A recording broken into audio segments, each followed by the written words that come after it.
Asia cup അവസാനത്തോടെ അടുക്കുമ്പോൾ time ലൂപ്പിൽ അകപ്പെട്ട അവസ്ഥയാണ്. സൂപ്പർ ഫോറിൽ ഇന്ത്യയും പാകിസ്ഥാനും വീണ്ടും ഒരു ഞായറാഴ്ച ഏറ്റുമുട്ടുമ്പോൾ വിവാദങ്ങൾ വിട്ടുമാറിയിട്ടില്ല. അപൂർവമായാണ് തുടർച്ചയായ ഞായറാഴ്ചകളിൽ ഇന്ത്യ പാക് പോരാട്ടത്തിന് വേദിയാകുന്നത്. ഏഷ്യ കപ്പിൽ ഇതുവരെ ഇന്ത്യയും പാകിസ്ഥാനും ഏറ്റുമുട്ടിയത് 20 തവണ. 11 തവണ ഇന്ത്യ വിജയിച്ചപ്പോൾ 6 തവണ മാത്രമാണ് പാകിസ്ഥാനെ ഇന്ത്യയെ മറികടക്കാൻ സാധിച്ചത്. ഇത്തവണ ഒരേ ഗ്രൂപ്പിൽ ഇന്ത്യയും പാകിസ്ഥാനും എത്തിയപ്പോൾ കണ്ടത് വിവാദങ്ങൾ മാത്രം.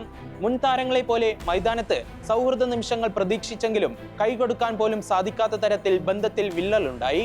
മുറിവിൽ ഉപ്പ് തേക്കുന്ന തരത്തിലാണ് താരങ്ങളുടെ പ്രതികരണവും ഉണ്ടായത്.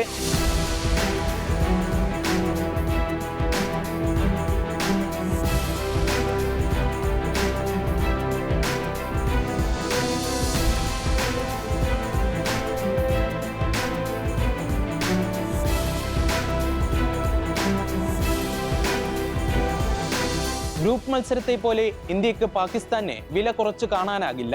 ഗ്രൂപ്പ് മത്സരത്തിൽ ബാറ്റിംഗിലെ തകർച്ചയാണ് പാകിസ്ഥാന് തിരിച്ചടിയായത്. എന്നാൽ ബാറ്റിംഗിലെ തകർച്ച പരിഹരിച്ചെത്തുന്ന പാക്കിനെ കരുതിയിരിക്കണം. അതേസമയം അവസാന ഗ്രൂപ്പ് മത്സരത്തിൽ ഇന്ത്യ ഒമാനെ മറികടന്നത് കഷ്ടിച്ചാണ്. ബൗളിംഗിലെ ഇന്ത്യയുടെ പരീക്ഷണങ്ങൾ വിജയിച്ചില്ല. ബാറ്റിംഗിൽ മുന്നേറ്റ നിരയിൽ ഇറങ്ങിയ സഞ്ജുവിന്റെ പ്രകടനം മാത്രമാണ് പരീക്ഷണത്തിൽ വിജയിച്ചത്. സൂപ്പർ ഫോറിൽ 1 ഡൗണായി സഞ്ജു എത്തുമോ എന്നതിൽ ആകാംക്ഷയോടെയാണ് ആരാധകർ കാത്തിരിക്കുന്നത്. ഒമാനിനെതിരായ മത്സരത്തിൽ ഫീൽഡിങ്ങിനിടെ പരിക്കേറ്റ അക്സർ പട്ടേൽ പാകിസ്ഥാനെതിരെ കളിച്ചേക്കില്ല.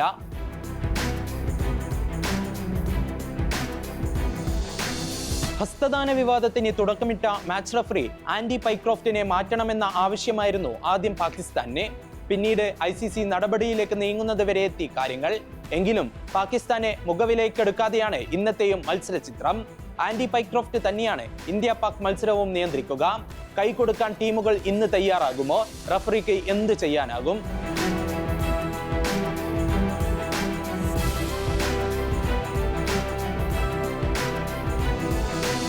സൂപ്പർ ഫോറിൽ പോയിന്റ് നിലയിൽ ഇന്ത്യയും പാകിസ്ഥാനും ആദ്യ 2 സ്ഥാനങ്ങളിലെത്തിയാൽ അടുത്ത ഞായറാഴ്ച ഏഷ്യ കപ്പിൽ വീണ്ടും ഒരു ഇന്ത്യ പാക് ഫൈനൽ പോരാട്ടം കാണാം.